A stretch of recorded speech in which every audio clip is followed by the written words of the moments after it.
4230. We got a snowblower tractor with no heat in the cab because the blower fans don't work. So what I found was the one on the right hand side over there is basically wrecked. It doesn't work unless you help it start spinning, then it kind of spins. The one on the left works, but only sometimes. And what I found with that was our cab relay. It clicks on every time, but it doesn't always deliver power. So we got to change that relay. Good, so I got the cab relay changed. Now our accessories work every time you turn the key on. That's perfect. Still got to address the right-hand cab fan. So I went up in the roof with this super long flathead screwdriver, working in there to take out these ridiculous flathead screws. Whoever invented these things and incorporated them into machinery, I would like to pet his face with my fist. Yeah, I think that would make me feel better. This always makes me laugh a little bit too. John Deere said, we are going to develop a cab fan with a plastic squirrel cage with a press fit onto a keyed shaft, and we're going to hold it there with a hose clamp and charge you $400. I screwed stuff together with hose clamps when I was 9. Uh-oh, seeing a problem here, I think. That is a big looking shaft for that tiny looking hole. This artificial intelligence motor may not be correct.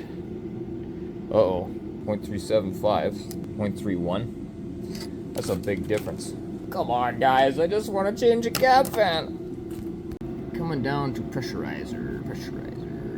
Blower sound guard body, pressurizer blower. Okay, there's a serial number break on the cab on this one. What do we got? 053272R. Okay, this one is up to 167, so 053 is before that, so this is the one we want. And it looks like number 7 right there. That's what we want. Boom. So number 7 is RE223623, which is a sub for AR62497. And it looks like A&I still uses the old number, AR62497. Okay, AR62497. And I ordered a BM3335417. I wonder where I got that from. Well, this one looks in the goofy picture like it has a shorter shaft. If I go down, it says shaft diameter is 5/16. What is that, 0.31? 0.37? Yeah, 0.31, so that's the right motor. I don't know how I wound up with this one. So the other option is this RE25160. If I click on that one, RE25160, and our shaft size is now 3/8. So what is that? 0.37, right? 0.375. So yeah, I goofed up, ordered the wrong motor. That's fantastic. Two fan motors here. Let's see if I got it right this time. BM333846. That's what A&I subs that AR number to. So far it looks better. Wow, that is way more the same than the other one. There was a note in there that I might have to put O-rings on it. Kind of like this one had that whatever wrap on there. This is a little bit smaller diameter, looks like, so I'm going to have to get some O-rings for that.